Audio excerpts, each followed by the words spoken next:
Hello दोस्तों, नमस्कार। आप लोगों का एक बार पुनः आपकी यूट्यूब चैनल नवीन एजू पर स्वागत है।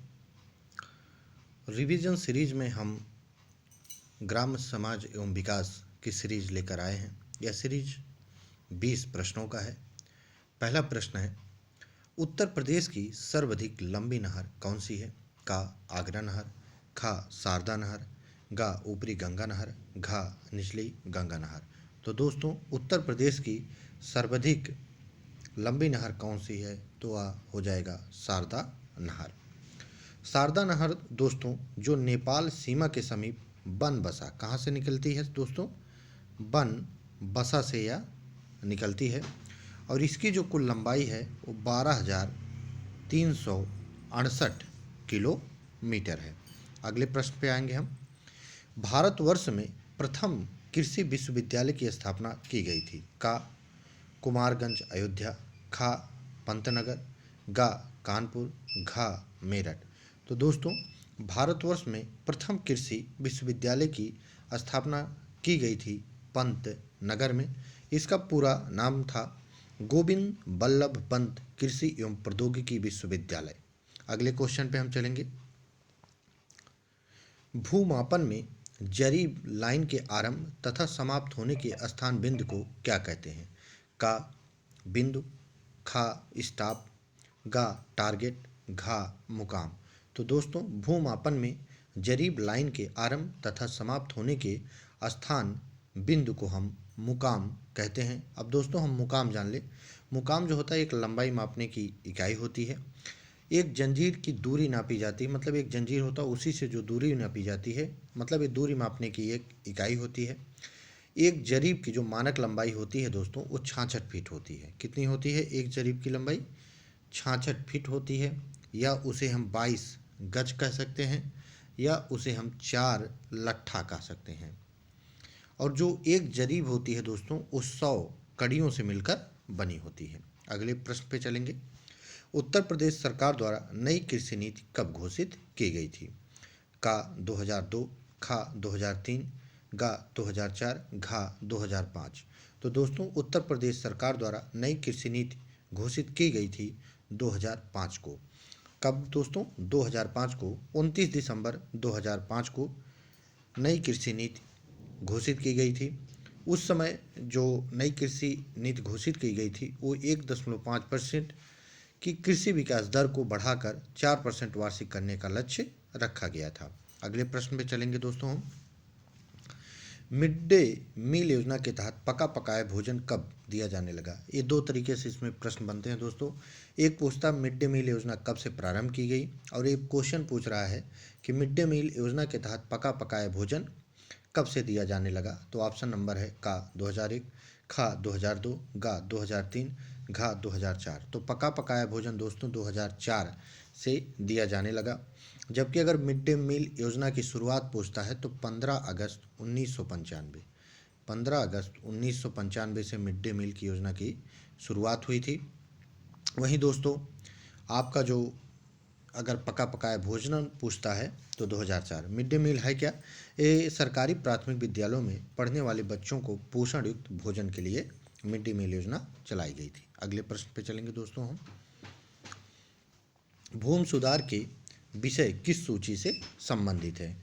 का है संघ सूची, खा राज्य सूची, गा समवर्ती सूची, घा इनमें से कोई नहीं। तो दोस्तों, भूमि सुधार राज्य सूची से संबंधित है।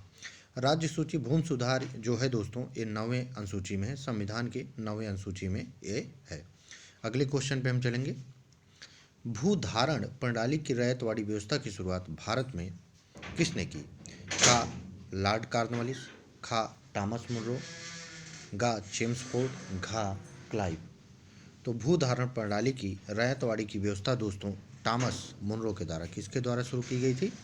थॉमस मुनरो के द्वारा शुरू की गई थी। कब की गई थी? 1802 में शुरू की गई थी। यह व्यवस्था दोस्तों सर्वप्रथम मद्रास, मुंबई एवं असम, कहाँ कहाँ? मद्रास, मुंबई और असम में सर्वप्रथम लागू की गई थी रैयतवाड़ी व्यवस्था। आगे चलेंगे हम। चकबंदी योजना सर्वप्रथम उत्तर प्रदेश के किस जिले में लागू की गई थी? तो का इलाहाबाद, खा मुजफ्फरनगर, गा लखनऊ, घा कानपुर। तो दोस्तों चकबंदी योजना सर्वप्रथम उत्तर प्रदेश के मुजफ्फरनगर जिले में लागू की गई थी। उस समय यह कैराना तहसील, कौन से, कैराना तहसील में सर्वप्रथम लागू की गई थी। उस समय कैराना तहसील जो था ये मुजफ्फरनगर में था, लेकिन इस समय कैराना तहसील शामली जिले में है। अगले क्वेश्चन पे, उत्तराखंड के गठन के समय उत्तर प्रदेश के कितने जिले पृथक हुए थे? 15, 16, 17, 18। तो दोस्तों उत्तराखंड के गठन के साथ उत्तर प्रदेश के कुल 18 जिले, कितने, कुल 18 जिले पृथक हुए थे। तो कभी कभी पूछता है उत्तराखंड का गठन कब हुआ था? तो दोस्तों उत्तराखंड का गठन 9 नवंबर 2000 को हुआ था और यह 27वां राज्य था। कौन सा राज्य था? 27वां राज्य था। आगे चलेंगे। गांव का नक्शा कहा जाता है? का रकबा, खा जरीब, गा सजरा और घा रक्की। तो दोस्तों गांव का जो नक्शा होता है उसे हम सजरा कहते हैं। सजरा दोस्तों होता है जो पूरे गांव की ज़मीन को पट्टियों में बांटता है और हर पट्टी को अपना एक अलग अलग नंबर अलॉट करता है, उसी को हम सजरा कहते हैं। अगला क्वेश्चन है, जरीब सर्वेक्षण में क्षेत्र को किस ज्यामितीय आकृति में बांट कर नापना आसान होता है? त्रिभुजाकार, घनाकार, वर्गाकार, आयताकार। तो दोस्तों त्रिभुजाकार में अगर हम बांटते हैं जरीब सर्वेक्षण में तो क्षेत्र को ज्यामितीय आकृति में बांटना ज़्यादा आसान होता है।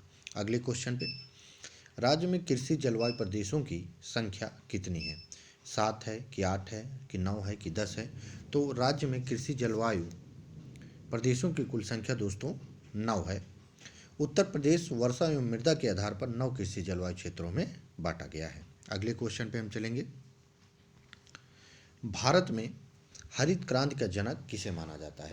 का डॉक्टर आर गाडगिल, खा डॉक्टर विलियम गौड, गा डॉक्टर नॉर्मन बोरलॉग, घा डॉक्टर एम एस स्वामीनाथन। तो दोस्तों भारत में हरित क्रांति का जनक डॉक्टर एम एस स्वामीनाथन को माना जाता है। भारत में जो हरित क्रांति की शुरुआत हुई थी दोस्तों 1966 से 67 के बीच में हुई थी। अगले क्वेश्चन पे चलेंगे। उत्तर प्रदेश की सर्वाधिक महत्वपूर्ण खाद्यान्न फसल कौन सी है? गेहूं है कि चना है कि धान है कि मक्का है? तो दोस्तों उत्तर प्रदेश की सर्वाधिक महत्वपूर्ण खाद्यान्न फसल जो है आपकी गेहूं है। उत्तर प्रदेश का सर्वाधिक उत्पादन, देश का कुल दोस्तों यहाँ 35% गेहूं का उत्पादन होता है उत्तर प्रदेश में।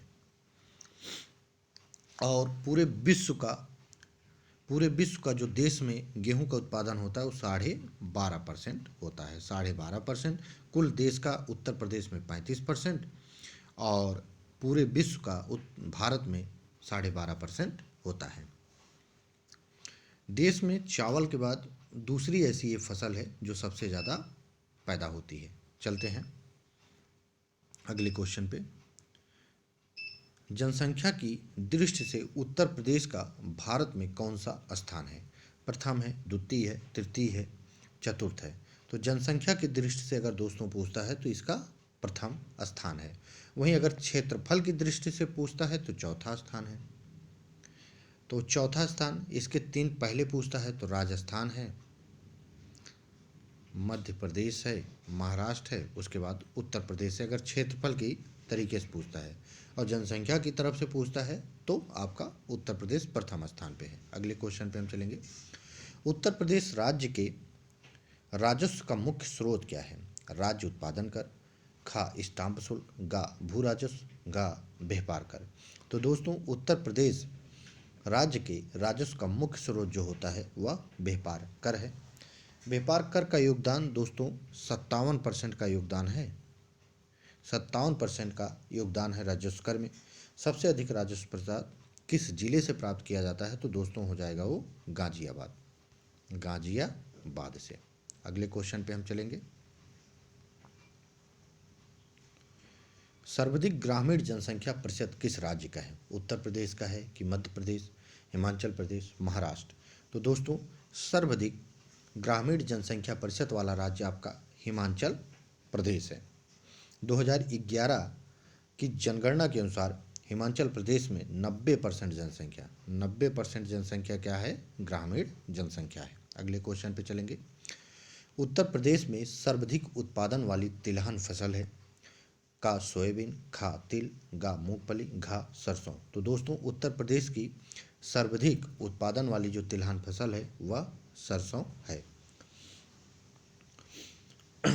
उपज बढ़ाने के लिए जो तिलहन के एक योजना क्रांति आई थी वो पीत क्रांति थी, जो तिलहन उत्पादन को बढ़ाने के लिए की गई थी, पीत क्रांति। अगले क्वेश्चन पे हम चलेंगे। खरीफ की फसल कब बोई जाती है? मई जुलाई में, खा नवंबर दिसंबर में, गा मार्च अप्रैल में, घा अगस्त सितंबर में। तो ये पूछ रहा है कि खरीफ की फसल कब बोई जाती है दोस्तों, तो मई जुलाई में या बोई जाती है, अक्टूबर नवंबर में, लगभग अक्टूबर नवंबर में या काट ली जाती है। अगले क्वेश्चन पे हम चलेंगे। उत्तर प्रदेश की प्रमुख वाणिज्यिक फसल कौन है? कपास, जूट, गन्ना, तिलहन। तो दोस्तों उत्तर प्रदेश की वाणिज्यिक फसल जो है वह गन्ना है।